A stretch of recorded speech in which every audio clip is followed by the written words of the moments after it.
Welcome back to my YouTube channel study learner. ये 18 अप्रैल के करंट अफेयर्स के इंपॉर्टेंट क्वेश्चन हैं जो कि फूल पत्ती वाली क्लास का ही रिवीजन है। तो इसमें पहला क्वेश्चन है 2022-23 में भारत का सबसे बड़ा व्यापारिक भागीदार कौन है। तो इसमें पहले नंबर पे यूएसए है, सेकेंड नंबर पे चाइना है और थर्ड नंबर पे यूएई है। तो इंडिया और यूएसए के बीच में कितना व्यापार है, तो 128.5 बिलियन का व्यापार है इंडिया और यूएसए के बीच में। फिर अगर आयात ज़्यादा होता है और निर्यात कम होता है तो व्यापार घाटा होता है, और ये किसके बीच में है, तो इंडिया और चाइना के बीच में है। अगर निर्यात ज़्यादा होता है और आयात कम होता है तो व्यापार अधिशेष होता है। तो ये किसके बीच में है, तो ये इंडिया और यूएसए के बीच में है व्यापार अधिशेष। तो इसमें एक्सपोर्ट किया गया है $78 बिलियन और इम्पोर्ट कितना किया गया है, $50 बिलियन। ये डाटा है जो इसको याद रखिएगा, इम्पोर्टेंट है। फिर लल्लन टॉप बातों में, तो पहला क्वेश्चन है भारत में सर्वाधिक एफडीआई कहाँ से आती है, तो यूएसए से। फिर वज्र प्रहार अभ्यास है इंडिया और यूएसए के बीच में होता है। नेक्स्ट क्वेश्चन है ऑस्कर अवार्ड कहाँ प्रदान किए जाते हैं, तो लॉस एंजल्स यूएसए में प्रदान किए जाते हैं। अभी जो ऑस्कर अवार्ड प्रदान किए गए वो 95 नंबर के थे। नेक्स्ट क्वेश्चन है शिकागो किस झील के किनारे है, तो शिकागो मिशिगन झील के किनारे है। क्वेश्चन नंबर 2 है भारत में अफगानिस्तान को 10,000 मीट्रिक टन गेहूं भेजने के लिए हाल ही में किसके साथ समझौता किया है, तो विश्व खाद्य कार्यक्रम के साथ समझौता किया है भारत ने, और अफगानिस्तान को 10,000 मीट्रिक टन गेहूं भेजने के लिए। फिर है WEF के बारे में, तो WEF है जो 1971 में इसकी स्थापना हुई थी। इसका हेडक्वार्टर जिनेवा में है और इसकी हाल ही में शीतकालीन बैठक हुई है दावोस में। नेक्स्ट है चाबहार बंदर कहाँ है, तो चाबहार बंदर है ईरान में। अफगानिस्तान में 10 में से 9 परिवार के पास पर्याप्त अनाज नहीं है। नेक्स्ट क्वेश्चन है आतंकवाद से सर्वाधिक प्रभावित देश कौन सा है, तो आतंकवाद से सर्वाधिक प्रभावित देश है अफगानिस्तान। नेक्स्ट क्वेश्चन है ऑपरेशन देवी शक्ति है जो अफगानिस्तान में फंसे जो भारतीय थे उनको वापस लाने के लिए चलाया गया, ऑपरेशन देवी शक्ति। नेक्स्ट क्वेश्चन है विश्व खाद्य दिवस कब मनाया जाता है, तो विश्व खाद्य दिवस 16 अक्टूबर को मनाया जाता है। नेक्स्ट क्वेश्चन है 2023 को किसका अंतर्राष्ट्रीय वर्ष घोषित किया गया है, तो ये मोटे अनाज का अंतर्राष्ट्रीय वर्ष घोषित किया गया है 2023 को। भारत में मोटे अनाज को श्री अन्न कहा गया है, और ये श्री अन्न एक्सीलेंस सेंटर कहाँ पे स्थापित किया गया है, तो श्री अन्न एक्सीलेंस सेंटर हैदराबाद में स्थापित किया गया है। क्वेश्चन नंबर 3 है भारत के सतलुज जल विद्युत निगम द्वारा लोअर अरुण जल विद्युत परियोजना का निर्माण कहाँ किया जाएगा, तो इसका निर्माण है जो नेपाल में किया जाएगा। और ये जो जल विद्युत परियोजना है लोअर अरुण, ये किस नदी पर है, तो ये अरुण नदी पर है। इससे है जो 669 मेगावाट जल विद्युत का उत्पादन किया जाएगा। कितनी विद्युत का, तो 669 मेगावाट का। और इसके निर्माण के लिए एग्रीमेंट किसके साथ हुआ, तो भारत के सतलज जल विद्युत निगम के साथ इसका एग्रीमेंट हुआ है। और इसको मंजूरी किसने प्रदान की है, तो इसको मंजूरी है जो पुष्प कुमार दहल जो कि वहाँ के प्रधानमंत्री हैं, उन्होंने मंजूरी प्रदान की है। फिर है काला पानी लिपुलेख विवाद किसके बीच है, तो काला पानी लिपुलेख विवाद है जो नेपाल और इंडिया के बीच में स्थित है। भारत में नेपाल के बीच महाकाली मंदिर पर एक बांध के निर्माण का एग्रीमेंट हुआ था, तो उस बांध परियोजना का नाम बताना है। तो उस बांध परियोजना का नाम है पंचेश्वर बांध परियोजना। और ये कब हुआ था एग्रीमेंट, तो 1996 में हुआ था। नेक्स्ट क्वेश्चन है इंडिया और बांग्लादेश के बीच डीजल सप्लाई के लिए कौन सी पाइपलाइन स्थापित की गई है, तो उसका नाम है मैत्री पाइपलाइन। और ये किस लिए की गई है, तो ये है जो डीजल सप्लाई के लिए की गई है। नेक्स्ट है मिताली एक्सप्रेस बंधन एक्सप्रेस किन देशों के बीच है, तो मिताली एक्सप्रेस है बंधन एक्सप्रेस इंडिया और बांग्लादेश के बीच है। संप्रीति युद्ध अभ्यास भी इंडिया और बांग्लादेश के मध्य होता है। बोंगो सागर है इंडिया और बांग्लादेश के मध्य। राष्ट्रपति रामचंद्र पौंडे हैं और यहाँ की पहली महिला राष्ट्रपति विद्या भंडारी हैं।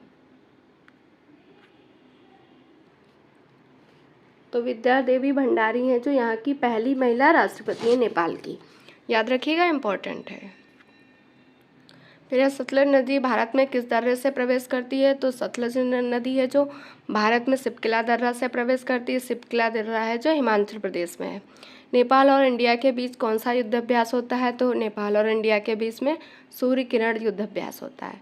काठमांडू में किसका हेडक्वार्टर है, तो काठमांडू में सार्क डचेस का हेडक्वार्टर है। इसकी स्थापना 1985 में की गई थी।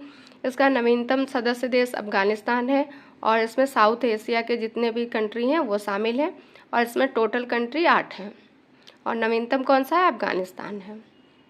क्वेश्चन नंबर 4 है, इंडियन ऑयल और अमेरिका स्थित लांजालेट इंक भारत की पहली हरित विमानन ईंधन उत्पाद इकाई कहाँ स्थापित करेंगे? तो ये की जाएगी हरियाणा पानीपत में। फिर यहाँ पे लिखा हुआ हरित विमानन ईंधन, इसका इंग्लिश में कहते हैं सस्टेनेबल एविएशन फ्यूल। इसका मतलब होता है पर्यावरण को ध्यान में रखकर विकास करना। इसके लिए खर्चा कितना आएगा? तो 3000 करोड़ रुपए का खर्चा आएगा और ये लांजाजेट इंक है, यूएसए की कंपनी है। इसमें कौन कौन शामिल है? तो इसमें इंडियन ऑयल है, लांजाजेट कंपनी है और एयरलाइंस है। तो इंडियन ऑयल इसमें 50% रुपया लगाएगी, लांजाजेट कंपनी 25 और एयरलाइंस 25% पैसा लगाएगी। नेक्स्ट क्वेश्चन है, दयालु सेहत चिराग और ई अधिगम योजना है हरियाणा राज्य की है। तो ये सभी जितनी योजनाएं लिखी हैं हरियाणा राज्य की हैं। दयालु है, सेहत है, चिराग, ई अधिगम है। फिर है राखीगढ़ी है जो हरियाणा में स्थित है। यहाँ पे हड़प्पा सभ्यता का सबसे बड़ा संग्रहालय तैयार हो रहा है। तो हड़प्पा सभ्यता का सबसे बड़ा संग्रहालय कहाँ तैयार हो रहा है? राखीगढ़ी, जो कि हरियाणा में है। फतेहाबाद भी हरियाणा में, यहाँ पे उत्तर भारत का पहला परमाणु संयंत्र स्थापित हो रहा है। तो उत्तर भारत का पहला परमाणु संयंत्र कहाँ स्थापित हो रहा है? फतेहाबाद, जो कि हरियाणा में है।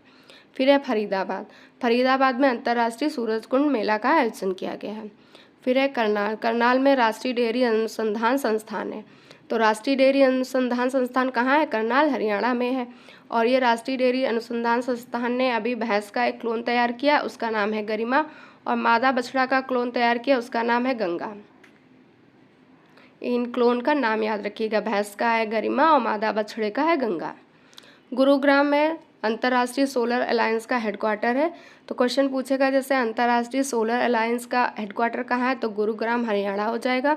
अनाज एटीएम कहाँ स्थापित किया गया? तो ये गुरुग्राम में किया गया है। पानीपत की थर्ड लड़ाई कब हुई थी? तो 1761 में हुई थी। किसके बीच हुई? मराठा और अहमद शाह अब्दाली के बीच हुई थी और इसका विजेता अहमद शाह अब्दाली हुआ था। और पानीपत से ही बेटी बचाओ बेटी पढ़ाओ की शुरुआत की गई है। क्वेश्चन नंबर 5 है, संयुक्त राष्ट्र लोकतंत्र कोष में सबसे बड़ा दानकर्ता की सूची में भारत कौन से स्थान पे है? तो इसमें भारत का स्थान है चौथा और भारत ने कितना दान दिया? तो $1.50 लाख दिया है भारत ने इसके अंतर्गत दान। फिर है संयुक्त राष्ट्र लोकतंत्र, इसकी स्थापना 2005 में की गई। इसमें पहला स्थान दानकर्ता में यूएसए का है, सेकंड इसमें स्थान है स्वीडन का, थर्ड स्थान जर्मनी का है और इसमें टोटल देश है 45 और भारत को इसमें चौथा स्थान प्राप्त हुआ है। फिर है यूएन जनरल असेंबली के 77वें सत्र के अध्यक्ष कौन है? तो यूएन जनरल असेंबली के 77वें सत्र के अध्यक्ष शोभा कुरैशी हैं।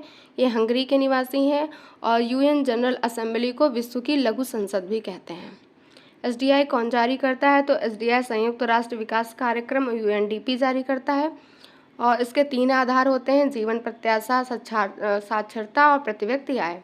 और इसमें एसडीआई में रैंक भारत की कितनी है? तो 132वीं रैंक है भारत की। यूएनए में स्थायी प्रतिनिधित्व भारत के कौन है? तो भारत का स्थायी प्रतिनिधि यूएनओ में रुचिरा कंबोज है और यूएनए में 6 अंग है। हेडक्वार्टर इसका न्यूयॉर्क है और इसकी स्थापना 24 अक्टूबर 1945 को की गई। कुल टोटल देश 193 हैं और इसके महासचिव हैं एंटोनियो गुटारेस। क्वेश्चन नंबर 6 है, भारत ने वर्ष 2022-23 में कितने मूल्य का निर्यात किया है? तो भारत में $770.18 बिलियन का निर्यात किया है। तो ये आंकड़े कौन जारी करता है? ये आंकड़े वाणिज्य और उद्योग मंत्रालय करता है।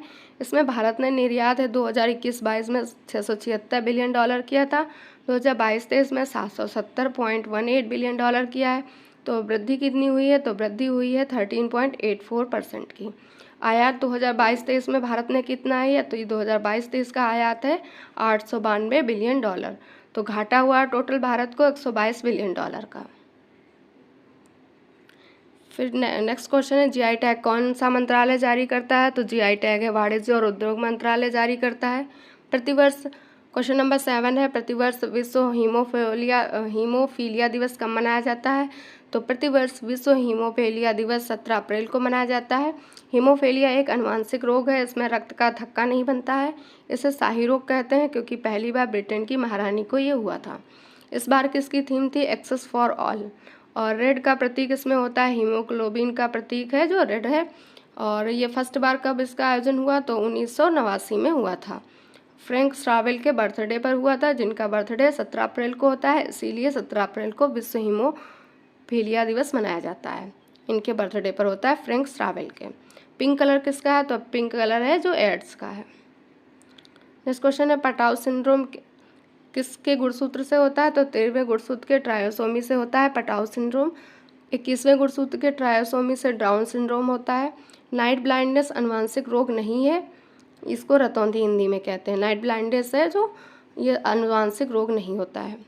मिनी माता रोग क्या है? मिनी माता रोग है जो पारा की अधिकता से होता है, पारा जी या मरकरी की अधिकता से होता है मिनी माता रोग। इटाई रोग कैडमियम की अधिकता से होता है। कलर ब्लाइंडनेस है आनुवंशिक रोग है, या कुछ रोगों में विभेद ना कर पाना होता है इसका लक्षण। कुछ रंग है जो उसमें वो डिफरेंस नहीं कर पाता है, ये होता है कलर ब्लाइंडनेस, ये आनुवंशिक रोग होता है। और नाइट ब्लाइंडनेस आनुवंशिक रोग नहीं है। क्वेश्चन नंबर 8 है the great bank robbery NPS scams and the future of regulation पुस्तक के लेखक कौन है? तो इस पुस्तक के लेखक है पी पट्टाभिराम। कौन है? पी पट्टाभिराम इसके लेखक हैं। 1947 के बाद 1947 के बाद में 11 बैंक के घोटाले के बारे में इसमें चर्चा की गई है इस बुक में। फिर लल्लन टॉप बातों में है the banker to every Indian. इस पुस्तक ये एक टेबल बुक है और एसबीआई ने इसको लॉन्च किया है। नेक्स्ट है गांधी सियासत और संप्रदाय पुस्तक के लेखक पीयूष बावले हैं। मुंडकोपनिषद द गेटवे टू इंटरनिटी के डॉक्टर कर्ण सिंह हैं। नेक्स्ट है पेरे उपन्यास किसका है? तो पेरे उपन्यास है जो पेरुमल मुरुगन का है, यहाँ पे लिख लीजिएगा पेरुमल मुरुगन का है। ये इंग्लिश अनुवाद है पेरे उपन्यास, और ये तमिल राइटर हैं। स्पेयर उपन्यास किसका है? स्पेयर उपन्यास है प्रिंस हैरी का है। As good as my word है जो के.एम. चंद्रशेखर का है। विक्ट्री सिटी सलमान रुश्दी का है, सलमान रुश्दी की है victory city. Next question IPL में सबसे तेज 100 विकेट लेने वाला खिलाड़ी कौन है? तो उन खिलाड़ी का नाम है कागिसो रबाड़ा। ये साउथ अफ्रीका के हैं, इन्होंने 64 मैच में विकेट लिए हैं और रिद्धिमान शाह को 100वां विकेट के रूप में इन्होंने आउट किया है। ये पंजाब किंग्स 11 से खेलते हैं। आईपीएल 16वें क्रम के इस बार के, टाटा इसका स्पॉन्सर है और इसमें टोटल टीम 10 हैं। आईपीएल 16 के सबसे महंगा खिलाड़ी सैम करन है जो कि इंग्लैंड के हैं और इनको पंजाब 11 ने खरीदा है। पहला संस्करण का विनर कौन था आईपीएल के? तो राजस्थान रॉयल्स था। 15वें संस्करण का विनर है गुजरात टाइटंस था। सर्वाधिक कौन जीता है आईपीएल? तो मुंबई ने जीता है। डब्ल्यूपीएल में कुल टीमें कितनी थी? तो इसमें 5 टीमें थी, मुंबई इसका विजेता है। अंडर 19 महिला टी20 वर्ल्ड कप है जो पहली बार हुआ, कहाँ हुआ? तो साउथ अफ्रीका में हुआ। इसका इंडिया विनर है। किसको हराया इंडिया ने? इंग्लैंड को हराया है। कहाँ पे हुआ? तो साउथ अफ्रीका में। इंडिया विजेता है तो इम्पोर्टेंट हो जाता है, इसे याद रखिएगा। आईसीसी टी20 वर्ल्ड कप 2022 का विजेता इंग्लैंड रहा है और किसको हराया? तो पाकिस्तान को हराया। क्वेश्चन नंबर 10 है हाल ही में दिवंगत हुई उत्तरा बाओकर का संबंध किस क्षेत्र से है? तो अभिनय से इनका संबंध है, एक्ट्रेस थी ये। एक दिन अचानक फिल्म के लिए इनको नेशनल अवार्ड भी मिला है। फिर है बालकृष्ण दोषी, इन्हें पद्म विभूषण हाल ही में मिला है। वास्तुकला का प्रतिष्ठित अवार्ड इन्हें 2018 में मिला है, इनका निधन हो चुका है।